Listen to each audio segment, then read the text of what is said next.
My stepdaughter called me a disgrace to her family. I dropped her from my insurance, sent the bills to her dad, and froze her card. Disgrace has a price, and it's due now. Don't forget to subscribe and share your experiences below. Let's get started. When I met Carol, she already had a daughter, Maddie. She was 9 years old then, a quiet child who spoke as if every word might betray her. Her hair was the color of dust, always tangled, always hiding part of her face. She carried herself like someone older, as if she'd already learned that promises don't last, that people vanish. Her father, Dan, had disappeared 3 years before. No letters, no calls, just the occasional package dropped on the porch, something expensive enough to sting. A silver bracelet, a new tablet, a pair of glittering shoes that didn't fit. Gifts meant to prove he still existed somewhere. Carol was holding herself together with tape and prayer. A small apartment outside Phoenix, half the lights dead, rent overdue. Her car coughing smoke whenever she turned the key. She worked at a dental clinic, filing insurance claims for patients who never paid on time. I met her there, of all places. She'd stayed late, the office empty except for her light glowing behind the blinds. We talked, slowly, then too much. I stepped into their lives quietly, as though trying not to scare off a wounded animal. First, I drove Maddie to school. Then doctor visits. Then the small things. Fixing a leaky faucet, helping with homework, waiting at the curb after ballet classes that she claimed to hate but never wanted to miss. Don't overstep, I told myself. Just be useful.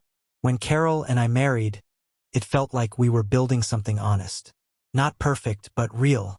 She cried at the courthouse, not because of joy, but because she hadn't believed anyone would stay. I meant it when I said my vows. I meant every word. You're not rescuing them, I reminded myself that night. You're just choosing them. I became Maddie's legal guardian a year later. The papers made it official, though she didn't seem to care. She was 10 by then, growing sharper around the edges. I bought a house. Small, 1-story, stucco walls that baked under the sun, and renovated it myself. Every beam, every nail, every weekend spent sanding, painting, fixing. I painted Maddie's room purple, because she once said it was the color of bravery. I hung mountain murals above her bed because she wanted to see something bigger when she woke up. I remember her smile when she saw it. Not wide, not careless, but small and honest. For a time, it felt like peace.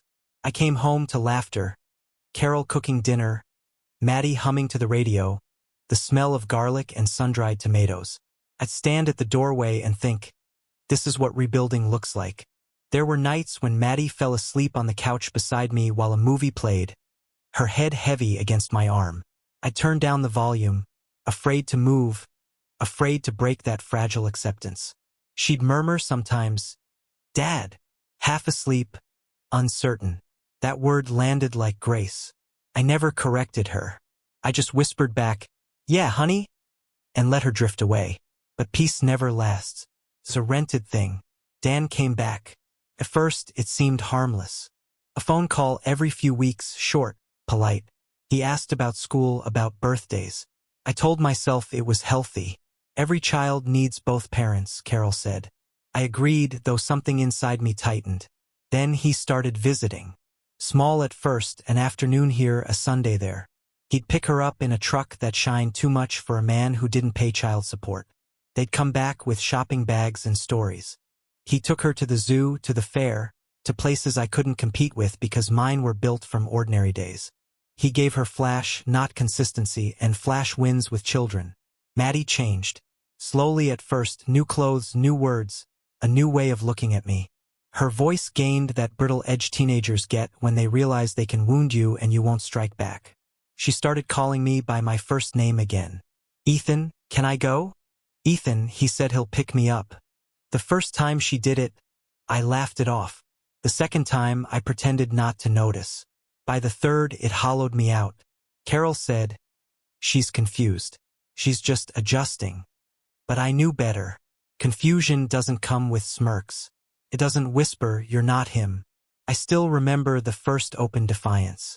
Her room, messy, clothes piled high. I told her to clean it before dinner. She looked at me, her face calm but cruel in that effortless way children learn too soon. "Dad doesn't make me do chores," she said. I tried to laugh. "Well, he's not here, is he?" Her smile widened, thin and cutting. "You just want to be like him, but you never will." I felt something shift then. Not rage, but clarity. A realization that I had been living inside a house built on borrowed ground. My role had always been conditional, temporary, as fragile as the paper I'd signed to become her guardian. That line, "You'll never be like him," stuck with me. It followed me to work, to bed, to every corner of the life I thought was ours. I began to notice the small betrayals. The way Carol defended him in small ways, how her voice softened when his name came up, how she said, "He's still her father," as though that excused everything. I'd find Dan's gifts lying around the house. A new bracelet, perfume, sneakers. All the proof a man needs to know he's being replaced, not by worth, but by novelty. Maybe this is what fatherhood is, I told myself one night, staring at the ceiling while Carol slept beside me. Enduring rejection with grace. Bearing the weight of another man's absence and being hated for it. The next morning, Maddie came down wearing one of Dan's t-shirts. I asked her about it and she rolled her eyes. "He said I could have it. He said I could." Those words hit harder than anything. I began counting the silences. The meals where she barely spoke. The nights Carol stayed on her phone, texting under the table, pretending not to read. The way the air thickened whenever I entered the room, as if my presence made everyone smaller. Sometimes I'd catch myself standing outside Maddie's door, listening to her talk to him on the phone. Her laughter was different. Lighter, unburdened. The sound she used to make with me stung, but I didn't interrupt. I just stood there, a man eavesdropping on his own replacement. I told myself not to resent her. Children don't understand loyalty. They chase the light, even if it burns. But Carol should have known better. She'd say, "Don't take it personally. She's just excited to have him back." And I'd nod, though what I wanted to say was, "Excited? She's erasing me in real time and you're watching it happen." Still, I stayed. Because leaving would make me the villain, and I had promised myself I'd never be the man who walked away. But each day, I felt my place shrinking. From father to guardian. From guardian to outsider. From outsider to guest. There are moments when a man sees the truth too clearly. One evening, I caught Maddie staring at a photo, her and Dan at the park, taken during one of his weekend visits. Her face was glowing, alive. She saw me watching and said, "You don't have to look at it like that. It's just a picture." I wanted to tell her it wasn't the picture that hurt. It was the ease in her eyes, the absence of fear, the way she looked like she finally belonged somewhere, and it wasn't here. That night, I stood in the hallway long after everyone had gone to bed. The house was quiet, but the walls still held their laughter. I ran my hand along the frame of her door, the paint I'd chosen, the purple she'd once loved. I whispered, "I tried." She didn't hear me. Maybe she never would. When I turned off the light, the room looked like someone else's. And for the first time, I wondered if it always had been. "You'll never be like him." No, I thought. Maybe that's the problem. It happened over dinner. Nothing dramatic, nothing planned. Just a Tuesday evening like 100 before it. The kind where silence is heavier than noise. Carol had made lasagna. Maddie sat across from me scrolling her phone, the screen lighting her face in cold blue. I'd spent the day fixing a fence post that Dan had promised to repair 6 months earlier. My hands were still raw, the smell of cedar still clinging to my skin. I remember thinking, maybe tonight will be calm. I was wrong. She didn't look up when she spoke. "You know what Dad said?" The tone wasn't innocent. It had that sharpness kids learn when they know they hold a blade. "He said you're the embarrassment of this family. Said he'd be ashamed to be seen with you." The words hung there like a bad smell. Carol froze with her fork halfway to her mouth. She didn't defend me. She didn't say a thing. Just lowered her eyes to her plate and started cutting into the food that neither of us would finish. I waited. I wanted her to speak, to say something. Anything. but all I got was the sound of silverware scraping porcelain. Something inside me went very still. So this is it, I thought. This is where it finally breaks. I pushed my chair back, quietly, so as not to startle anyone. I wasn't angry, not yet. Anger is loud. What I felt was silence turned to stone. I stood, reached for my wallet, and set it beside my plate. If I'm such an embarrassment, I said, my voice steady, then it's time I stop paying for your comfort. Neither of them looked up. That's the moment I made my decision. After dinner, I went into my office, the only room in the house that still felt like mine, and turned on the desk lamp. The light fell on a stack of receipts I'd been avoiding for years. School fees, doctor visits, camps, birthday parties. I spread them out across the desk until the paper covered every inch of wood. The smell of ink and old paper filled the room like dust. 7 years of life, line by line, number by number. Almost $300,000. I traced my finger down the list. Braces, summer camp, ballet lessons, new tires for Carol's car, groceries, mortgage payments. Every cost of love. Every attempt to prove I belonged here. You wanted to be like him, but you never will. No, I thought. I was never like him. I showed up. I paid every bill. I stayed. I took out a pen and wrote one line at the bottom of the last page. Shame comes with a price tag. Then I placed every sheet into a folder, sealed it, and left it on the desk. I didn't know what I'd do with it yet, but I knew it had to exist. Proof that my years hadn't vanished into the air. That night I couldn't sleep. I lay awake beside Carol, staring at the ceiling fan turning shadows on the wall. She didn't say anything about what Maddie had said. Not a word. She breathed evenly, like someone who decided silence was safer than truth. I thought about Maddie's face, the certainty in her tone. I thought about Dan, the man who'd left them, who now called himself father again. I imagined him laughing, telling her that I was a joke. Maybe he even believed it. Maybe they all did. 2 a.m, I got up. My hands moved without hesitation. I called the insurance company first, removed Maddie from my plan. Then I opened my laptop and shifted every bill, every household account, every recurring charge into Carol's name. Mortgage, utilities, credit cards. I watched as my name disappeared from the lines that tied me to them. One by one, the numbers turned into her responsibility. By sunrise, I felt lighter. Not free, not righteous, just clean like a wound freshly bandaged. When the house woke, I was already dressed for work. Maddie came into the kitchen, yawning, her hair in a knot. She didn't look at me. Carol poured coffee and asked if I'd be home for dinner. I said no. My voice came out flat, calm, almost gentle. On my way out, I looked at the two of them standing together. Mother and daughter, bound by blood, united in their quiet dismissal of me. I realized I had built a house for people who would never call it home as long as my name was on the deed. I drove to work in silence. The desert stretched out beside the highway, endless and dry. My hands gripped the wheel tighter than they needed to. I thought about the folder waiting on my desk at home. I knew then where it was going.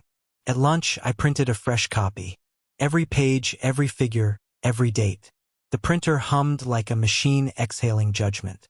When it was done, I slid the papers into a manila envelope and wrote one name on the front. Dan. That evening, I drove across town. His address wasn't hard to find. Carol had mentioned it once, carelessly, during one of their phone calls.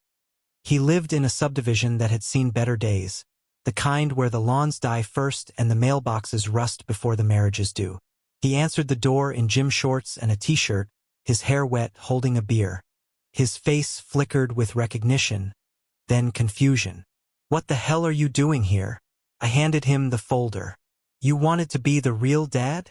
He frowned, flipping through the pages. His eyes moved fast, then slower.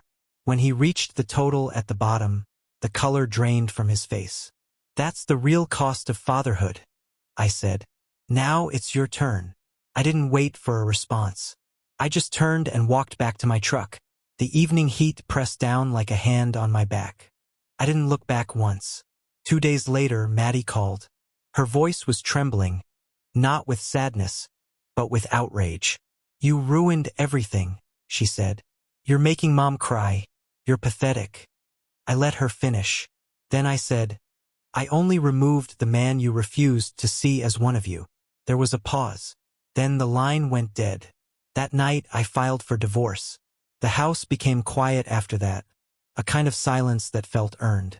I took down the family photos, packed them into boxes, stored them in the garage. The walls looked cleaner without them.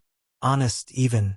Carol and Maddie moved out a week later, to her sister's house first, then eventually to Dan's. Word gets around fast in small suburbs. 1 bedroom for 3 people. Broken air conditioner. Couch springs poking through. No more camps, no new phones, no dinners out. I heard that Carol started working double shifts at the clinic. That Dan was already slipping into his old habits. Late nights, new excuses. Maddie dropped out of cheerleading. The glitter faded. Sometimes I get long texts, apologies, explanations, promises.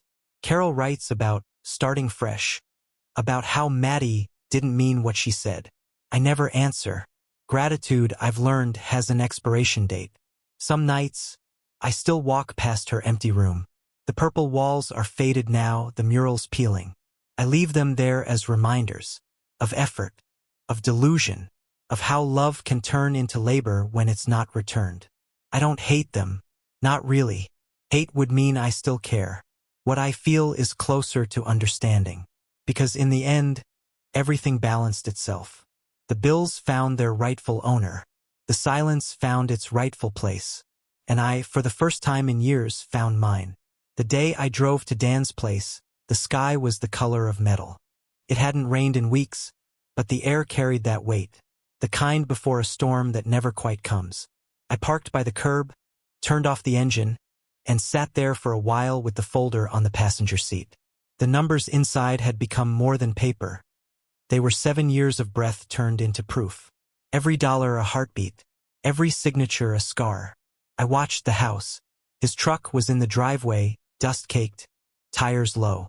A basketball rolled near the porch, cracked and half deflated. So this is where the story ends, I thought. Or maybe where it should have ended long ago. When he opened the door, he looked smaller than I remembered. Gym shorts, cheap beer in hand, a body soft from comfort, a life free of consequence. He squinted at me like a man trying to recall a name from an old debt. "Ethan? What the hell are you doing here?" I didn't answer. I just handed him the folder. The edges were warm from my grip. He took it reluctantly, still half smiling, until he saw his name printed across the top of the first page. Expenses related to the care of Madison, Dan's biological child. He flipped through it, his expression changing with each turn. Confusion, disbelief, something close to fear. His mouth opened once, closed again. I said quietly, "You wanted to be the real dad. That's the real cost of fatherhood. Now it's your turn." He looked up at me, pale, stammering. "You can't just." But I was already walking back to my truck. The door slammed behind me, and with that sound, 7 years ended. The drive home was silent. No music, no thoughts worth keeping. Only the hum of tires on asphalt, steady and final. I didn't feel proud. I didn't feel cruel. I felt empty in the clean way a man feels after a fever breaks. 2 days later, Maddie called. Her voice was sharp, brittle. "You ruined everything," she said. "Mom's crying. Dan's furious. You're pathetic. You think this makes you a man?" I waited for her to stop. "No," I said. "It makes me free." She didn't understand. She couldn't. That evening, I finalized the divorce. Carol signed the papers without looking at me. Her hands trembled slightly as she passed the pen back. "You didn't have to go this far," she whispered. "Yes," I said. "I did." When they left the house, it felt like someone had cut a wire inside me. No pain, just a sudden quiet. The kind you don't realize you've needed until it arrives. I boxed up the family photographs, the birthday cards, the school drawings I'd kept taped above my desk. One by one, they went into storage. The walls looked honest again, bare, white, unpromising. At night, I slept without dreams. The house breathed differently now. Slower, unburdened. Weeks passed. Word spread the way gossip always does in small neighborhoods. People said Carol and Maddie were staying with her sister, but the sister's place was cramped, and Dan had started visiting more. Eventually, they moved in with him. 3 people in a 2-bedroom house with a broken air conditioner and a couch that sank in the middle. I heard it all through mutual friends. I didn't ask, but people like to deliver news to the man who's supposed to care. They told me Dan had lost another job, that Carol was working double shifts at the clinic again, that Maddie had quit cheerleading. They said she'd grown quiet, that she looked tired all the time. I listened, nodded, said nothing. Inside, I felt something I couldn't name. Not joy, not revenge. Something colder, something closer to balance. Every system finds its equilibrium eventually. I had just stopped interfering with gravity. Sometimes, late at night, I still hear the echoes of them. Laughter, footsteps, the small chaos of domestic life. But when I walk down the hallway, there's only silence. Maddie's room is still purple. The paint has *N to fade. The mountain murals peeling at the edges. I keep the door half open, not out of sentiment, but as a reminder of what effort without gratitude becomes. You tried, I tell myself when I pass it. That's all a man can say. One evening, as the sun dropped low and turned the windows to amber, I found an envelope in the mailbox. No return address, but the handwriting was unmistakable. Uneven, careful, childish despite her age. Maddie. I stood at the kitchen counter, the letter unopened in my hands. For a moment, I thought about throwing it away. Then I tore it open. Her words were brief. Now I understand, she wrote. A dad isn't the one who gives you a name. He's the one who stays when things get hard. I read it twice. Then I folded it back, placed it in the trash. Not out of anger, but because I'd already spent too long collecting other people's debts. That night, I sat on the porch with a drink and listened to the desert breathe. The sky above Phoenix was black and wide, the kind that swallows sound. The wind smelled like rain that would never fall. I thought about how quiet true endings are. No shouting, no apologies that fix anything. Just stillness. Carol texted me once after that. Something about wanting to talk, to explain, to start over. I never replied. Starting over implies the first attempt meant something. In time, they stopped reaching out. The silence grew roots, deep and steady. Months later, I saw them at a grocery store.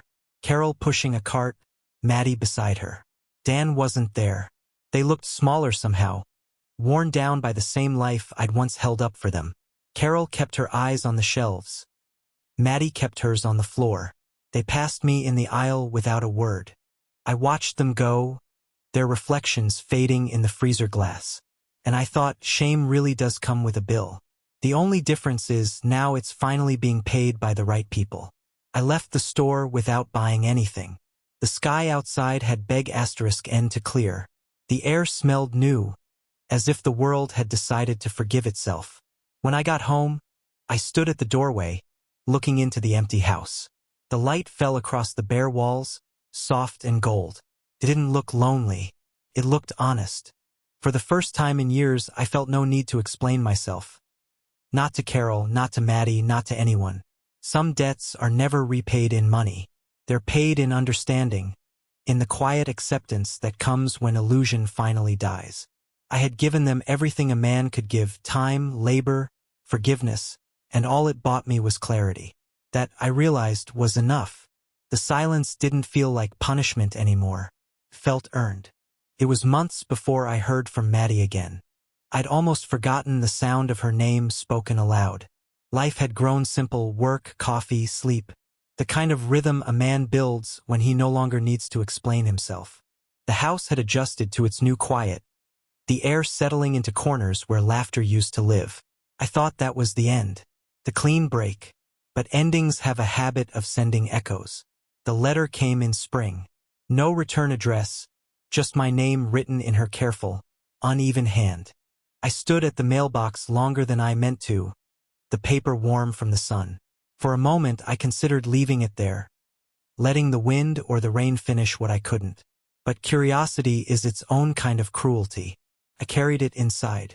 She wrote 3 sentences. Now I understand. A dad isn't the one who gives you a name. He's the one who stays when things get hard. No apology. No explanation. Just recognition, too late, like sunlight after the fire's gone out. I read it once, then again, tracing the loops of her handwriting with my thumb. I tried to feel something: relief, forgiveness, regret. But all that came was a calm so deep it felt like nothing at all. I folded the letter and dropped it in the trash. I don't collect debts anymore, I thought. Not even the sentimental kind. That night I opened all the windows. The desert air rolled through the house, carrying the smell of dust and rain. The wind moved the curtains like slow breaths. The house didn't feel empty, it felt weightless. I sat on the floor of the living room, the same spot where we'd once set up a Christmas tree.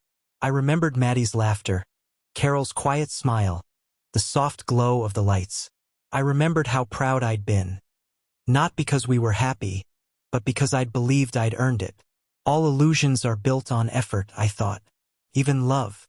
A few weeks later, I heard through a neighbor that Carol had moved again. Dan had left, gone without notice, the same way he always did.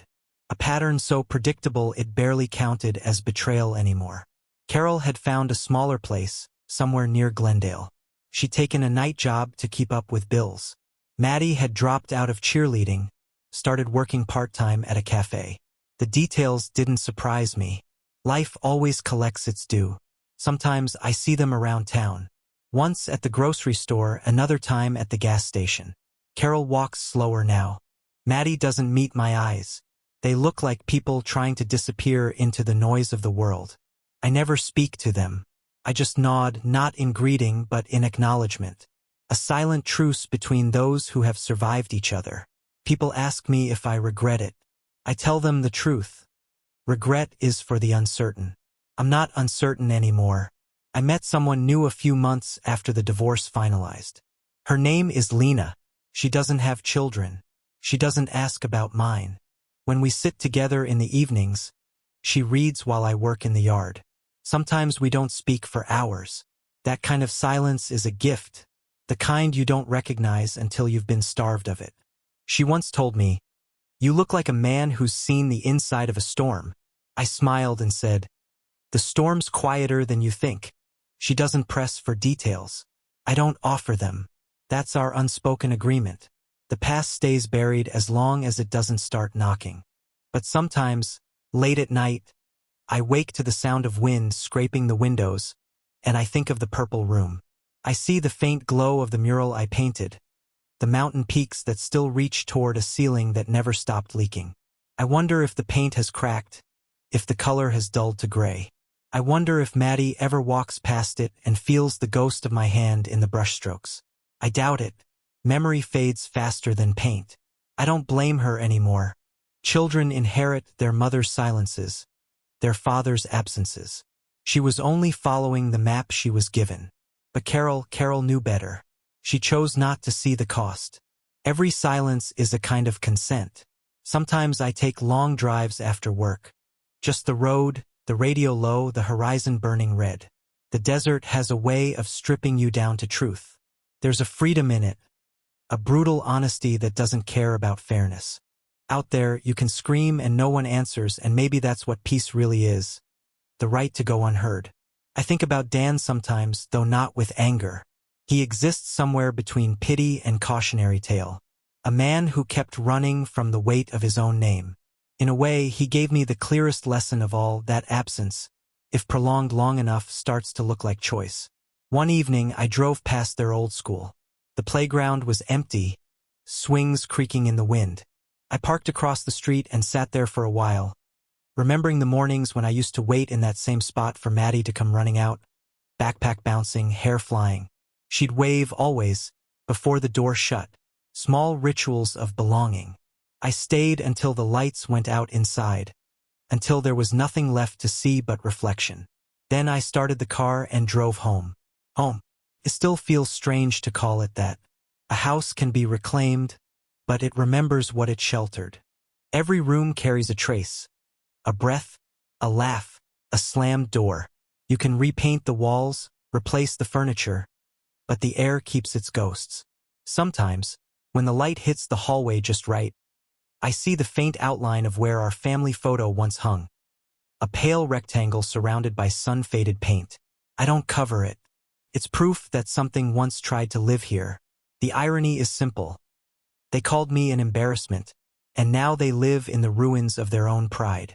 They said I'd never be like him, and they were right. I became what he couldn't. The man who stayed, and the man who left with purpose.